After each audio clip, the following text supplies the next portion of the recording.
Gustavo Scarpa de saída do Atlético. Fala aí, pessoal, sou Jorge Nicola, bem-vindos a mais um vídeo do canal, sempre bom ter vocês por aqui, sem perder tempo, pedir para deixar like e se inscrever no canal. Quero falar agora sobre Gustavo Scarpa, que pode estar vivendo as últimas semanas com a camisa do Atlético. Meia que é sempre defendido pelo torcedor e também por jornalistas. Por que o Scarpa não consegue jogar no Galo?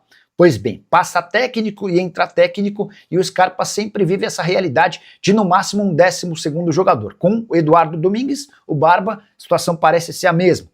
Ele nem sequer foi utilizado na vitória do Atlético contra o São Paulo no meio da semana e jogou apenas os 22 minutos finais do confronto contra o Fluminense, derrota no Rio de Janeiro. Diante desse cenário e com um custo alto, o Scarpa ganha acima de R$1 milhão por mês. O Atlético está disposto a ouvir propostas pelo Scarpa na metade do ano. A ideia não é emprestá-lo, e sim recuperar parte do investimento feito quando da sua compra junto ao futebol internacional. 5 milhões de euros foi o valor investido. Se alguém chegar perto dos 4,5 milhões de euros, a tendência é que consiga levar Gustavo Scarpa, contrato até dezembro de 2027, temporada atual de 15 jogos, só um gol marcado e 4 assistências. Por falar em saídas, se Scarpa é uma possibilidade, dá para cravar que Júnior Alonso deixará o Clube Atlético Mineiro na metade do ano. O zagueiro paraguaio, muito contestado pelo torcedor, já tem proposta e acordo fechado com o Atlanta United. Galera, Paulo Brax deu entrevista à CNN Sports e eu quero comentar uma parte que me chamou a atenção, que é esta aqui, gente, ó, abre aspas, do Paulo Brax falando pro João Vitor Xavier, tá? A entrevista dele. Então, abre aspas aqui para Paulo Brax. Já chorei demais. Já chorei escondido demais. A gente chora de angústia, de raiva, de vontade de extravasar, porque a gente é achincalhado de uma maneira como se estivesse fazendo de propósito para poder prejudicar uma pessoa. E isso a gente não faz.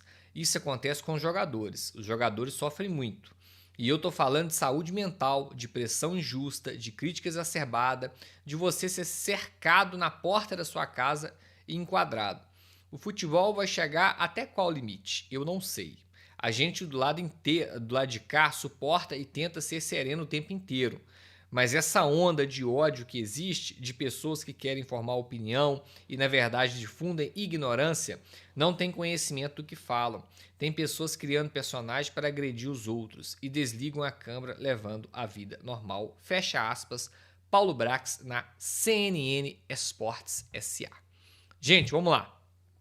Primeiro, eu aqui no canal acredito que em momento algum eu caluniei e difamei a imagem do Paulo Brax. As minhas críticas aqui, pelo menos eu, tento fazer elas sempre embasadas ao profissional, ao CSO, diretor de futebol do Clube Atlético Mineiro, cargo que ele exerce hoje, um cargo muito bem remunerado, tá, gente? E um cargo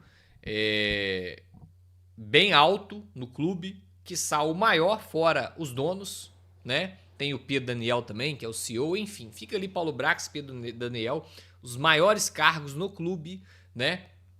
Cargos diretivos, né? Muito bem remunerado, recebe em dia o Paulo Brax, tá recebendo em dia. E Paulo Brax, você está falando para uma torcida de aproximadamente 9 milhões de pessoas e a gente sabe como é que a torcida do Galo é. É uma torcida diferente, uma torcida mais exigente, mais apaixonada, ao mesmo tempo que a torcida do Galo tece elogios, às vezes até de forma exacerbada, o Galo também, a torcida também critica de forma, sabe, desproporcional. Então é muito 880. A nossa torcida é assim. Me fale você que está assistindo, fale se nós não somos assim.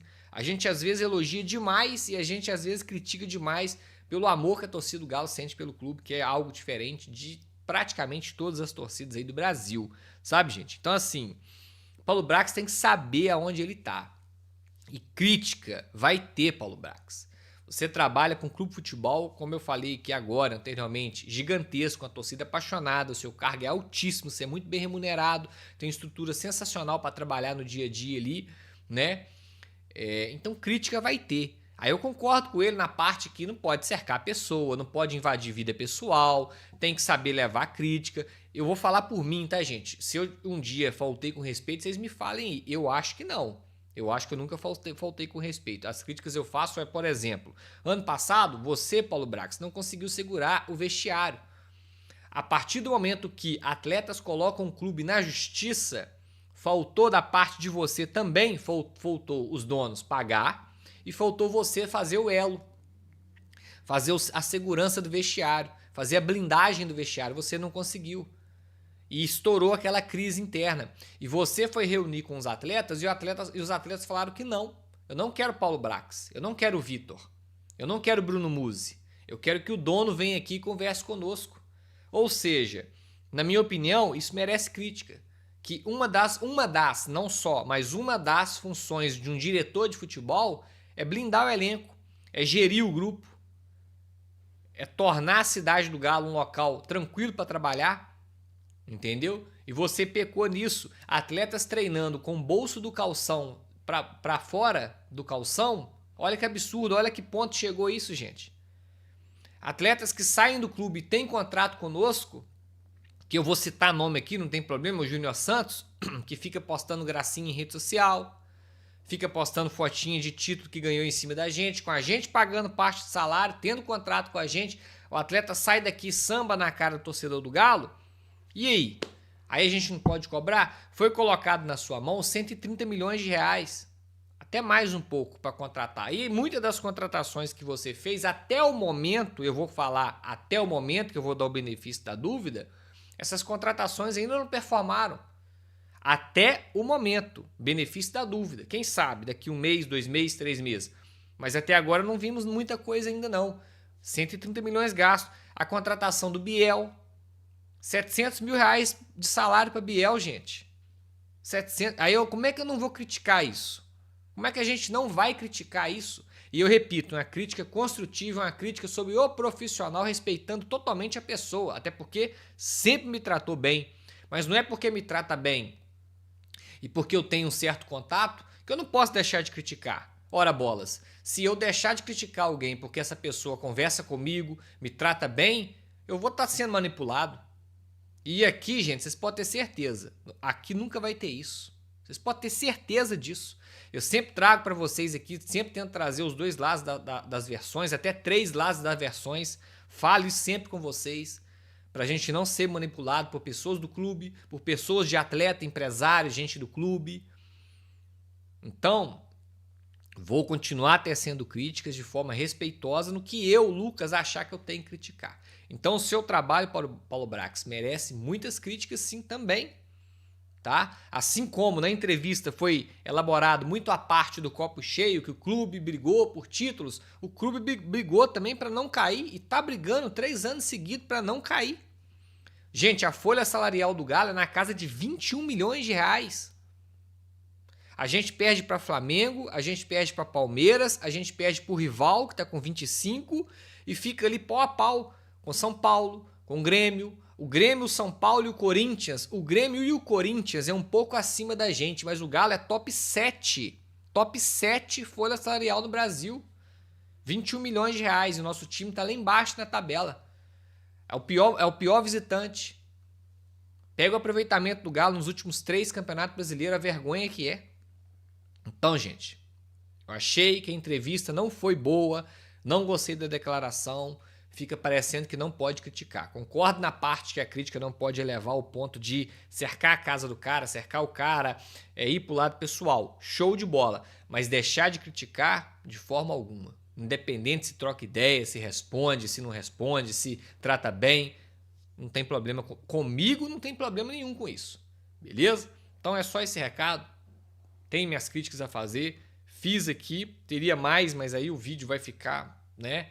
A intenção do vídeo não é essa, é só para comentar a entrevista e falar a minha visão em relação à fala dele, beleza? Fala pessoal, fechando aqui mais um vídeo do canal, obrigado pela sua companhia aí, sua preferência que vocês estão dando no canal. Peço aí o like de vocês, tá, antes de deixar o vídeo. E para quem está chegando, seja muito bem-vindo, você que está chegando agora, não conhece o canal, esse canal aqui ele é apenas do Galo, notícias todos os dias do Galo, então venha fazer parte da massa. O meu convite fica aqui na mesa para vocês pegarem e assinarem com o canal. Se inscreva no canal, deixe seu like, ative o sininho de notificação, que é importante. E quem puder compartilhar o vídeo com os amigos será de grande ajuda aqui para o canal, tá bom? Fiquem à vontade também para estar deixando a sua opinião em relação a tudo que foi falado no canal, em relação à saída de Scarpa, a possível saída de Scarpa, se vocês concordam com a saída, se faz bem para o clube ou não, ou se estão errado em não colocar o Scarpa para jogar, né, como titular. E sobre a questão também do Júnior Alonso, se ele realmente vai sair no final do ano, se vão renovar, ou se vale a pena deixar ele no Galo. Deixe sua opinião sobre isso aí. E também sobre o que o Tanaka fala em relação ao Paulo Brax, né? Ele faz um comentário, uma visão dele aí bem significativa. Então deixa aí a opinião de vocês, é importante pra gente, tá? O canal agradece demais porque ajuda a crescer, né, a participação de vocês. E esse canal é feito para vocês, então esse canal aqui, né, ele é de vocês, então fiquem à vontade, tá bom? Forte abraço e até a próxima. Valeu. Surgiu notícia, lembrando, surgiu notícia, a gente volta e coloca aqui pra vocês. Valeu.